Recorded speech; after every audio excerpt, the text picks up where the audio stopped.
From a dude who thinks he's Captain America and a coffee addict in love with comics, there is only one Blip Pod.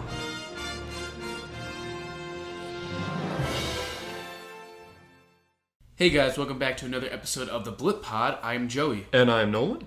And today we're doing a review on Enola Holmes, or should I say Alone Holmes? You should say Alone Nems. Backwards. Oh, Nems is... Never mind. This is a way too long joke. Yeah, no, I'm just saying it backwards. Yep. But we're going to give our initial thoughts and rank it without any spoilers in the beginning. And then we're going to mention when we're going to start doing spoilers. So if you haven't watched the movie, you can listen to the first couple minutes. And then we'll say when it's going to be spoiled. So if you don't want anything spoiled for you, you could turn the video off. But, let's get on with the show.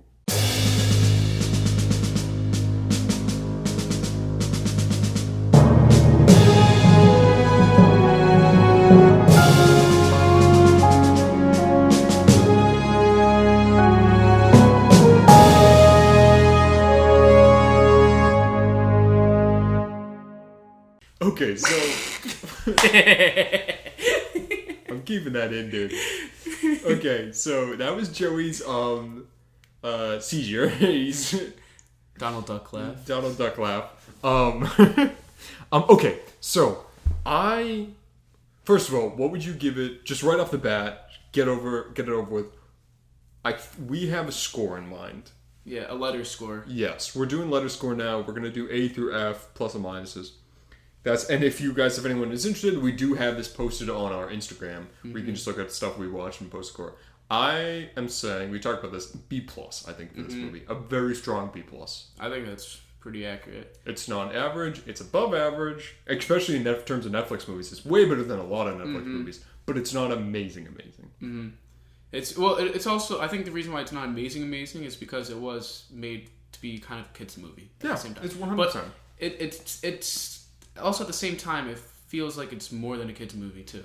Occasionally, yeah. And we'll get into that later, but there are some moments where I was like, cool. I guess in the original Star Wars and stuff, which is a kid's movie, you have like people's arms getting chopped up and things. Yeah. But that is a talk for another day. But I think my initial reactions from this movie is it is a strong movie with good acting, a fun story. The editing is great. The visuals are cool. It's you sit down for 2 hours and watch a fun, new action-adventure comedy. Plus, she breaks the fourth wall too, which yes. I thought it was. I actually thought it was a good part of the story in the film, but there's a couple moments that kind of drew you off. I think that's one of my initial, and that's not a spoiler. She does it very quickly. I think the visual and graphics are really good. I think Millie Bobby Brown is amazing. I've never seen her as something that she's not amazing in, but she's particularly good in this. Henry Cavill's good in this, and It's great to see Henry Cavill being able to do roles that aren't Superman, because he was so, even though I love him, like unequivocally love him as Superman, and I'm glad he's coming back now, he was so tied into that brand and wasn't able to do anything else new. I'm glad he does this now. Plus, I think he gives like a unique take on Sherlock Holmes too. It's not just like hard. Yeah, and like I feel like his personality is completely different than the show or the movies. Like usually in the Sherlock Holmes is like doesn't really care about anybody, just wants to be like prove how smart he is. It seems like in this one he has more of a personality and kind of the big brother. It does seem, I do like in this one how, as opposed to in previous ones where he is more eventually he gets caring, but he doesn't start off as that. This one you get the sense where he's been caring for a while. He is a good man who just doesn't have the time or the inclination to work. He's slightly more like the books, where he's caring. He's not like a cold, like weird. And I love the Sherlock TV shows, but sometimes he's weird in a way that's like, would he be able to function in society if he was this weird? Like, you know what I mean? Like more of almost like something's off in the head kind of weird. Whereas in the books, he's a strange dude, but he's not like a weird dude. He's just a dude who's got more important things to care about than like getting a wife or worrying about friends or anything. He's saving the world. His life is his work. Basically, yes. And that is, I think, the Sherlock we see in here. It's a man who cares about things, but is way more invested in solving crimes than he is anything else. I feel like this movie, his arc is kind of transitioning to becoming a normal person besides like learning there's more to life than just his work of solving crimes.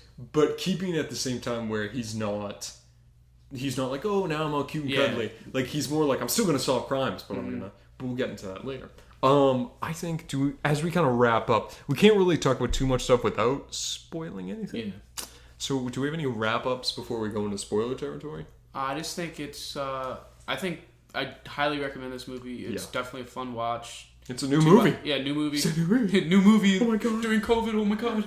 New content. Yeah, so just everybody, I think everyone did a great job at acting, and new take on Sherlock Holmes. Never seen like anything with his sister like taking the lead. Yes. I think he usually doesn't have a sister, and they tried something interesting. They tried something with a sister in the Sherlock TV show that's a totally different take. I like this one as like a kids action adventure movie. But that being said, this is your forewarning. We are now going into spoilers. Obviously, spoiler territory. Spoiler territory. It's not like a crazy spoilery movie, but there's enough where we are going to spoil a plot, and there's some like reveals, if you will, sort of. So we'll get into that now.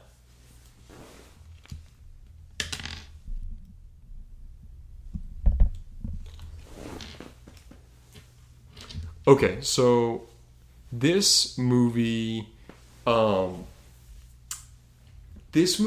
some really strong elements that I hope they build off of in the future.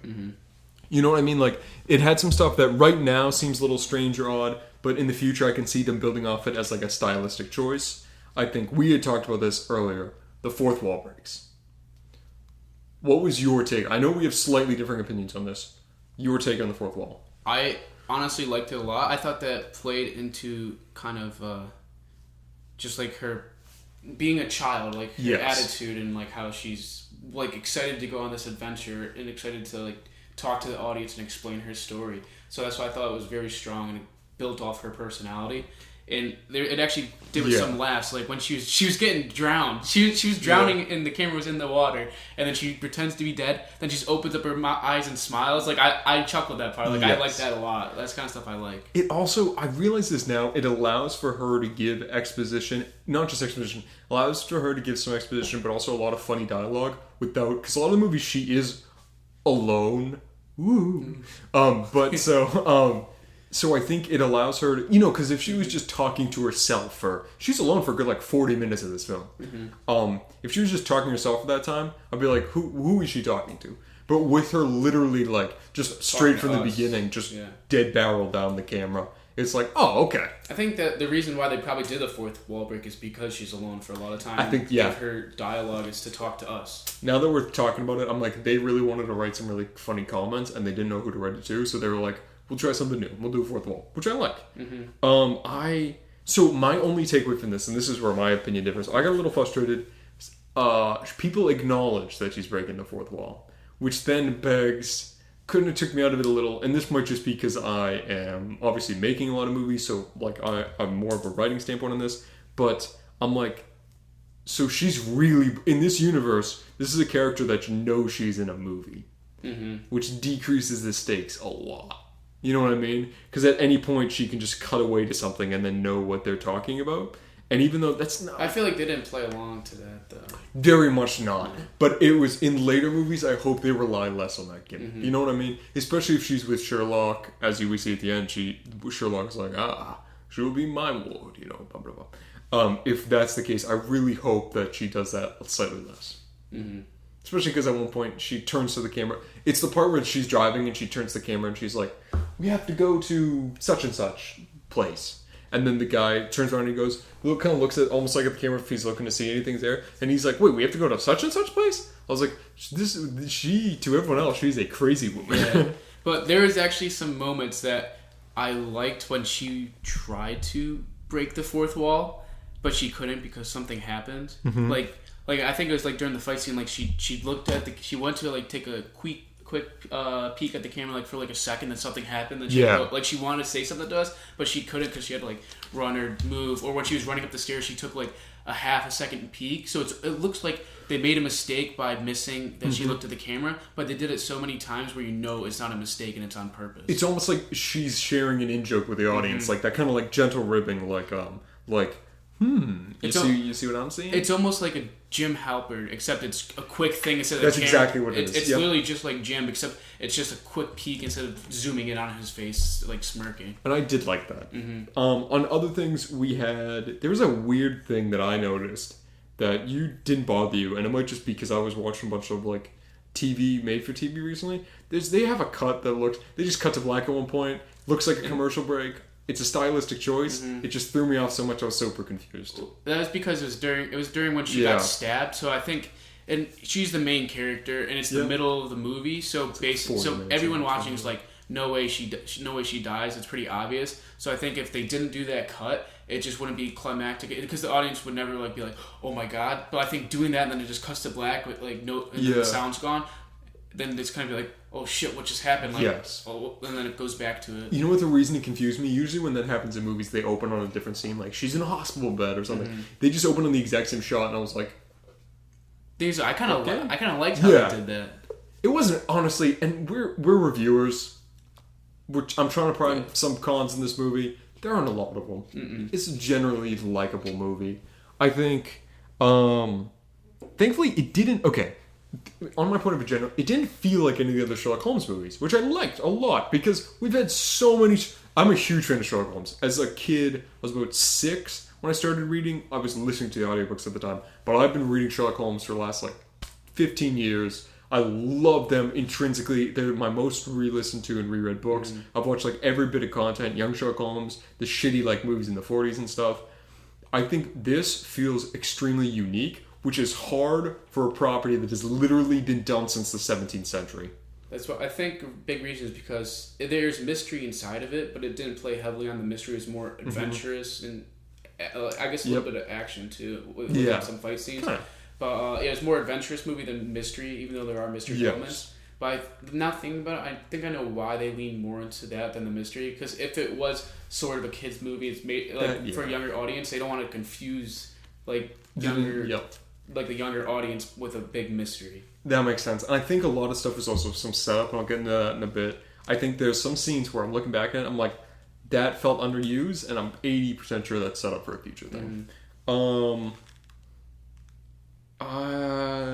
to go off the almost relationship? Yes. Do you want to talk about that? Yes. I have notes here, and it says, Pinto, very ood. Oh, intro, very good. My handwriting shit. I'm like, Pinto, I have bad handwriting and bad eyes. So we got the double bingo. Sorry, what were you saying? So, what's the boy's name again? That she's running around with? Could not tell you with the gun away. Yeah, I know the actor's name is Lewis. Yeah, so I can't remember, but the boy that she's running, that's hiding from his parents, who's someone's going after them, trying to kill him. So the story starts out. This is kind of like what I liked about it too. How the story seems cut and dry in the trailer and the entire beginning. It seemed like it's just a story of a mystery of Enola trying to find her mom. Then she gets on the train and this dude comes out of the bag in her car that she's in. Right away, red flags went up. I'm like, oh my god, it's gonna be one of those movies again where a Netflix movie. Yeah, like a girl and then finds a guy on the trip and they fall in love. They're gonna kiss and all that kind of crap. But then it took her onto a side mission. So it's basically almost like the mom thing got pushed to the back, and then then there's a guy, someone trying to murder him. Yeah. So that was kind of like another mystery adventure thing that she went on, which is actually kind of cool. I like that a little bit, but I think they played it off well. And they didn't make them seem like they were in love, relationship. They definitely have a strong connection. They like each other, but they didn't play into it at all. I felt like it was more of friendship kind of deal. And she also at the same time, she knew as a character she didn't need him at all. She kind of just wanted to help him out in this situation. It's more like he needed her, help her out, help him out, then ditch him, then send him off so she could go on her mission. Until she realizes that. And I was very worried, not only about the kissing thing, especially because it's a teenage movie, I was also worried that it would be like, you don't know anything about the real world. So you know what I mean? You see this everywhere. It's like, girl or a guy that doesn't know anything about the real world. Very intelligent. Meets kind of a dumbass, but also knows the real world really well. And together they make a good couple. You know what I mean? You see that in everything. And this one, she was just kind of like, I'm Sherlock Holmes' little sister. screw off. You know what I mean? Not like she wasn't mean, but she was just like, I know basically jujitsu, am a genius, and have read every book in the library, and I'm 16 years old. Yeah. Also, they're 16 years old. They're not like, getting happy and sad or anything. But I also think they played off the guy's character well too, because I thought it was just because I think they actually made him interesting. They didn't put him in the story just to be like a love interest or influence her to do something. He's actually he was an interesting character, and he had some. He was the victim technically. Yeah, he was. Yeah, so he had motive to be in the story. I like that. I did like they did steer away from the relationship. But in the end, I thought they were going to kiss, and then they didn't. I was so happy with it. I thought it was going to be a Ray and Ben Solo Raylo, thing. Yeah, the Raylo. I was so mad when that happened. I thought they were going to do it again, but thank God they didn't. Okay, so we're getting to the end of this review, so we'll start to bang through some of these things. Mycroft is an asshole in the best way possible. The guy did a really good job. I hated his fucking character. Excuse my French. Which is, I'm guessing, what they wanted us 100%. And I just hated that guy.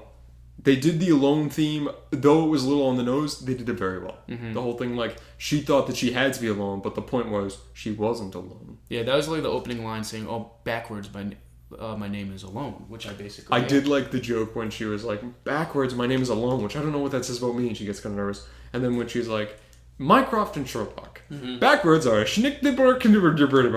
then she goes, I don't know if I should take too much stock in that whole backwards thing. I was like, yeah, that's a good line. That got an actual chuckle out of me. I was like, that's funny. And her delivery is really good. It didn't feel like any of the movie. We talked about that. The intro with the cool paper graphics and like it looks like it's cutouts from an old newspaper. When he's like, Sherlock Holmes is a boxer, and he's like, looks like Rock'em Sock'em Robots. And he's like, I was like, I really liked that. My one problem with it, if I had a problem, it's not a mystery movie. You had mentioned this, which makes sense now. If it is a kid's movie, which it is, that makes sense. But there wasn't anything leading up. Like, it just, the reveal, I guess, is like, the grandmother was evil. And I was like, okay. It could have been anyone. I don't care. Like, it was clearly someone in the household, and someone was in the household. If they wanted to do a twist when he was like, I work for England, it would be really cool if he literally worked for England, and they knew, like, the parliament or whatever knew that he was going to be the swing vote, so they were kind of trying to kill him.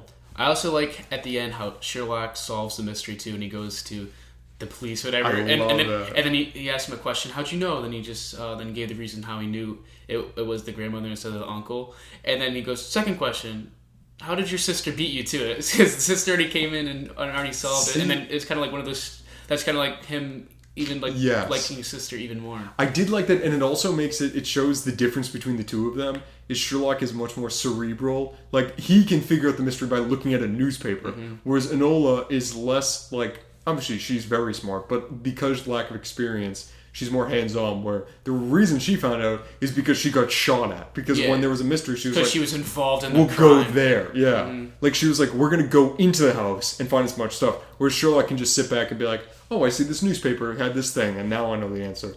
But which one is faster is the deal. Well, yeah, I think it's more of a dipping your toes in the water to attract the sharks. Yes, I like it. He's so good. Henry Cavill is so good in that.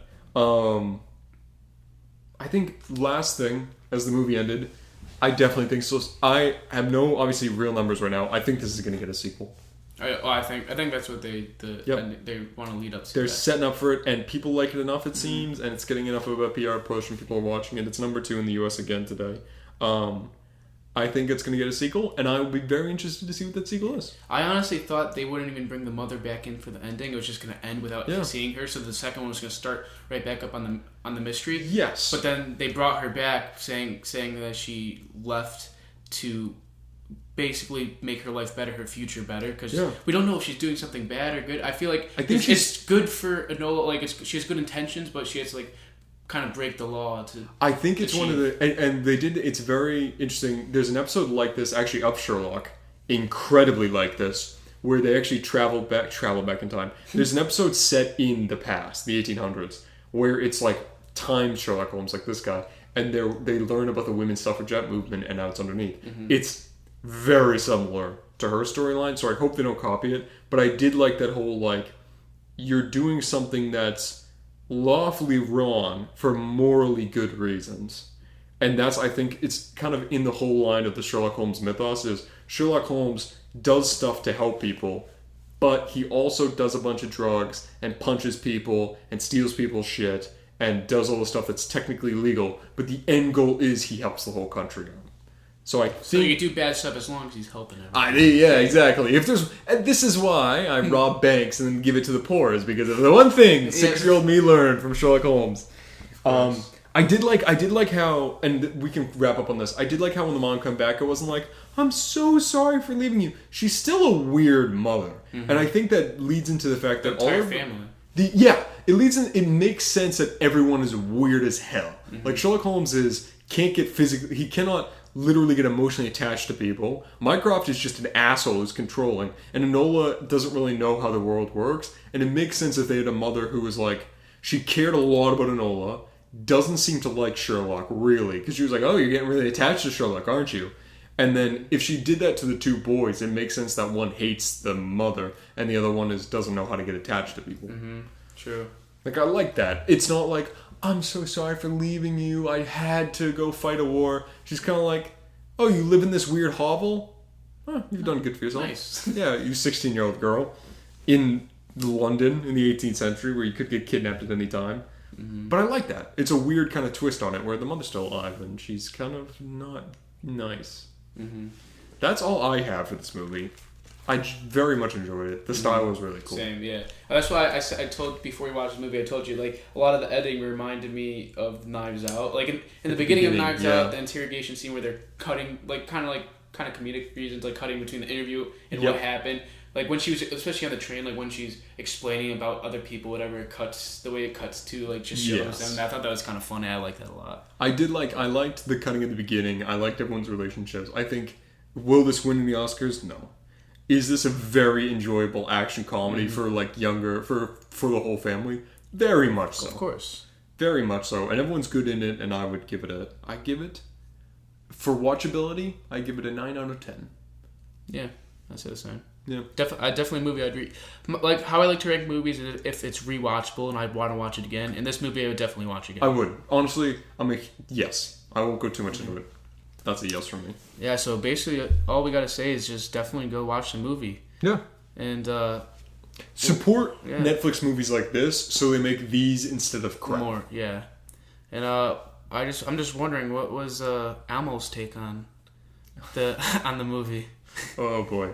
Okay. Elmo really likes Sherlock. Joey. We have guest Elmo here. Joey's recently realized that I could do very good Muppet impressions, and it's been our entire day. Yeah, we got Kermit the Frog here too. We got Kermit the Frog here. Miss Piggy. I don't know where Miss Piggy went for this. I don't know where Miss Piggy went, but this bacon is fantastic. Ah! Okay, that's it from us today, guys. Check us out at The Blip Pod on everything, social media wise. Check out Joey Harris at 2148. Son of a 68 nutcracker. 60. You gotta stay up all night studying that. I know. 2168. 2168 on everything. He does, or on the TikTok. He does good stuff. Check us out on Instagram. We're doing, every time we watch a new thing, we post a quick, like 100-word little write-up and just a rating so you guys can see that. And then we have the news there every day. Mm-hmm. So just stay nerdy and positive. Have a good one. And be like Mando and keep your masks on.